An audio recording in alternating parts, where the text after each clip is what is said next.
حضرت بابا فریدالدین مسعود گنج شکر بابا صاحب رحمتullah علیہ فرماتے ہیں کہ ایک نیک نوجوان تھا، دن کو روزہ رکھتا، رات کو نماز پڑھتا، پر اللہ سے ڈرتا پھر بھی بہت ہی زیادہ تھا، بڑا ہی ڈرتا تھا۔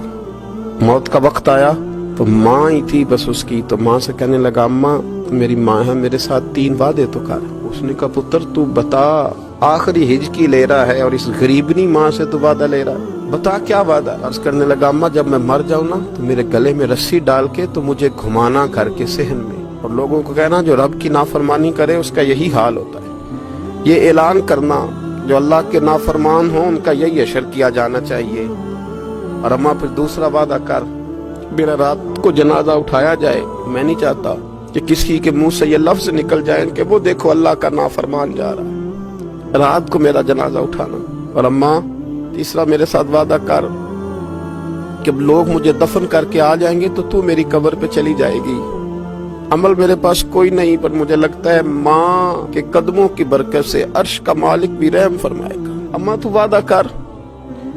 بابا صاحب رحمتullah علیہ فرمانے لگے کہ بوڑھی ماں نے وعدہ کر لیا، کہا بیٹے ٹھیک ہے اگر تیری یہی ضد ہے تو میں تیار ہوں۔ پھر اس نے کلمہ شہادت پڑھا، اس نوجوان کی روح پرواز کر گئی۔ بوڑھی ماں نے رسی منگائی تو وَلِمَنْ خَافَ مَقَامَ رَبِّهِ جنتان، جو ڈر جائے، اس نے تو کہا تھا نا کہ رسی ڈال کے گھمانا اور کہنا یہ اللہ کا نافرمان ہے، اس کا یہی اشر ہونا چاہیے تھا۔ لیکن جب ماں گلے میں رسی ڈالنے لگی تو گھر کے ہر کونے سے آواز آنے لگی خبردار یہ رب کا دوست ہے، اللہ کے دوستوں کے ساتھ اس طرح کا معاملہ نہ کیا جائے، اسے چھوڑ دیا جائے۔ اور کہا تمہیں کچھ بھی اور کرنے کی ضرورت نہیں ہے، یہ تو رب کا دوست ہے اور رب کی بارگاہ میں حاضر ہو گیا۔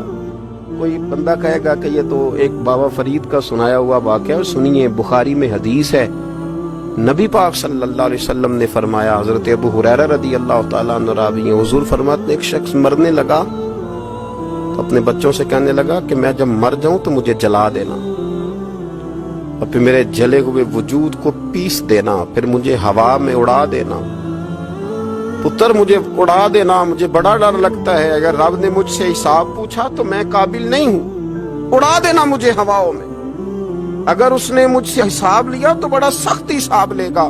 حضور فرماتے ہیں بخاری میں موجود ہے، اس کے بچوں نے اسی طرح کیا، اس کے مرنے کے بعد اسے جلایا، ہوا میں اڑا دیا۔ اللہ کے محبوب فرماتے ہیں رب کریم نے حکم دیا زمین کو کہ اس کے ذرات کو جمع کرو، زمین نے ذرے جمع کیے، خدا نے حکم دیا تو اس کا وجود پھر سے اسی شکل میں آیا۔ تو رب کریم نے فرمایا یہ جو تو نے وصیت کی تو کیوں کی؟ اللہ جانتا ہے کہ نہیں جانتا؟ یہ کی تو کیوں کی؟ تو وہ پڑا کہنے لگا اللہ میرے اندر تو طاقت نہیں تھی تیرے سامنے کھڑا ہو کے حساب دے سکوں، تجھے منانے کے لیے تیرے خوف سے ڈر گیا، میں ڈر گیا۔ اگرچہ ہمارے بزرگوں نے لکھا ہے کہ آج یہ وصیت کرنا، اس رنگ میں یہ طرز اختیار کرنا درست نہیں، لیکن آپ غور فرمائیے کہ نبی پاک علیہ السلام فرماتے ہیں جب اس نے کہا اللہ تجھ سے ڈر کے یہ کیا، تو رب کریم نے فرمایا جا پھر میں نے تیری مغفرت کر دی، کیونکہ اللہ کو پتا تھا یہ دل سے بات کر رہا ہے۔